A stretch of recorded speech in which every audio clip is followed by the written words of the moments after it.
set new standards for what a dominant culture would have to be.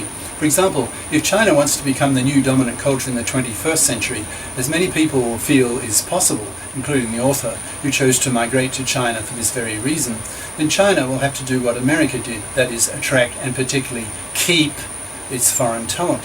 Common sense says that somewhere in the world has to be the leading culture. At the time of writing, it's the US. It has an attractive combination of high standard of living and an openness to foreigners that has made several million talented foreigners choose to live in the US. And the US has been made a better country because of that. Gravitation. In a sense, one can argue that the US is not a culture, not a country in the usual sense of the term, at least as old world countries understand it. Peoples in old world, non-migrant countries on the whole tend to be relatively culturally homogeneous. The most extreme example of this is probably Japan, where 98% of the population are standard Japanese, 1% are Korean, who are genetically virtually the same, the Japanese having the same DNA as Koreans, as shown recently, and the rest. Most nation-states thus have usually a common language, a common culture, a common set of values and national norms. The US does have this to some extent, of course, but to a much lesser degree than in old world countries. The US has more in common with other British colonies like Canada, Australia, New Zealand, etc., than it does with, say, England, France or Germany. For example, in my own experience, having lived in both Europe and the US, I felt I had more in common with French and Germans than I did with Americans. Migrant nations are a cultural hodgepodge, a heterogeneous mix of cultures that only partially merge. In fact, the lack of cultural homogeneity is a price that migrant nations pay. More on this later. The US acts as a large gravitating mass that attracts the best and brightest people who like to work with other people of similar ability. The high American living standard is an extra incentive. The more talented people who come to a country, the greater its gravitational mass becomes, thus enabling it to attract further talent even more strongly. This process has been going on in the US for more than half a century, so that the country has built up a considerable reputation for being the most creative culture on the planet. I know from my own experience, in terms of being both a research scientist and a university professor, as well as a futurist/ideologist, that I'm far more influenced by new ideas coming out of the US than all the other cultures combined. I remember being very disappointed, having made the considerable effort to get fluent in French and German so as to truly profit from the fruits of those two world-class cultures, only to discover that they were no match at all for the US.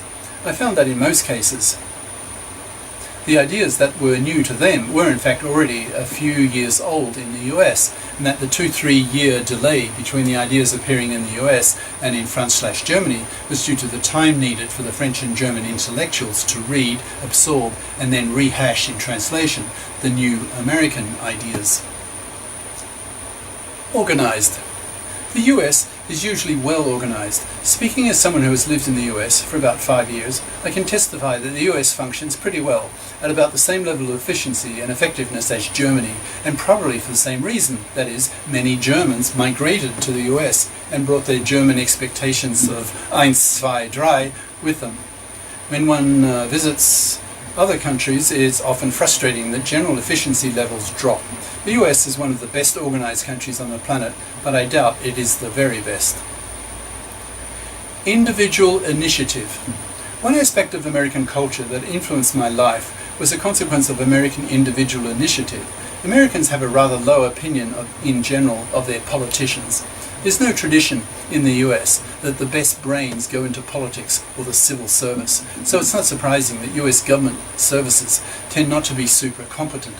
Many other countries, on the other hand, will only allow their country's top brains, selected through national competitions, to enter their civil services, especially in Asia. As a counter to intellectually mediocre politicians and civil servants, Americans, a very individualistic people, have formed their own interest groups, which then lobby the politicians to legislate new laws that the interest groups want. One of the most powerful interest groups is the AARP, American Association of Retired Persons. Older people are more likely to vote and more politically conscious and know better what they want on the whole than younger people. In what In the early 1980s, a lot of older people in organisations such as AARP decided they were fed up with being thrown out of work at a fixed age, irrespective of whether they wanted to keep working or not. They labelled this practice ageism, that is, discrimination on the basis of age. Since the AARP has nearly 40 million members and votes as a bloc, US politicians don't dare go against their wishes. They are too powerful and bring politicians to their knees if necessary. The AARP decided to get rid of compulsory retirement. So in 1986, retirement became legally voluntary in the US. Most European countries, even 20 years later, still do not have non-ageist retirement. In that sense, Europe and the rest of the world have a lot to learn from the US. I was listening to CNN, America's World TV news channel, in Brussels in 1991, and heard a news report saying that tens of thousands of US lawsuits were brought against employers by employees who felt they had been illegally retired against their will for reasons of age. That report changed my life a bit. I caught the anti-ageist bug. At the time I was applying for a postdoctorate fellowship in Japan, but it had an upper age limit of 35, with implications that PhD students do not get a PhD later in life as a consequence of mid-career switch, as I had done. This Japanese ageism angered me, so I felt no scruples in blatantly lying to them about my age. I built up a relationship with a group where I would be doing my postdoc, and at the last minute told them that I was actually 10 years older than I said. I explained to them my anti-ageist views, and that if they put ageist limits in job ads in the US, they would go to jail. I got the job, and then spent 8 years living in Japan. Leadership. Once a country has been globally dominant for several decades, it sees itself as the leading nation and feels an obligation to lead. Americans have no qualms about taking the lead, of exploring thoughts that are new. I remember my first few academic seminars in Holland after I moved from England. England and the US share a tradition of scientific leadership. They are used to taking the intellectual and scientific initiative.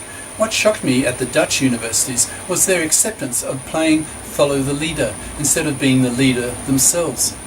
The professors there seemed quite content to learn the new ideas of others, that is, Americans and British, largely, rather than inventing their own ideas. It struck me as being very small beer and unimpressive. Small nation mentalities are small for good reason, I suppose. Nearly all of the really good new ideas come from outside their own borders, that is, from the leading scientific nations, the US, England, Germany and France. Once I started attending international scientific conferences, I really appreciated the way my American colleagues would jump in when tackling a new problem. They would not hold back the way Asians tend to do. It was though they had an attitude of, well, if we don't do it, who else will? I quickly absorbed that attitude into myself because I admired it so. Being a native English speaker myself, due to my former British colonial past, made it easy. All I needed was a bit of American daring. I think I might stop here just to see the timing because I'm on a whole new section. So, ciao.